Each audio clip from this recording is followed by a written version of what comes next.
جب مسلمان مدینہ گئے تو وہاں پانی کی بڑی قلت تھی۔ ایک ہی کنواں ایسا تھا جس سے سارے مدینہ کے لوگ پانی پیتے، وہ کنواں یہودی کا تھا اور وہ پانی کو بیچا کرتا تھا۔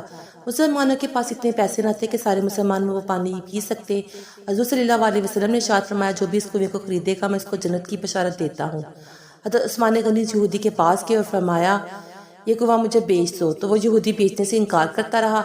آخر میں حضرت عثمان غنی نے ارشاد فرمایا، تم ایسا کرو کہ اسے مجھے کچھ رقم پہ دے دو، ایک دن یہ کنواں تمہارا اور ایک دن میرا ہوگا۔ حضرت عثمان غنی سے 12,000 اس نے لے لیا اور مان گیا۔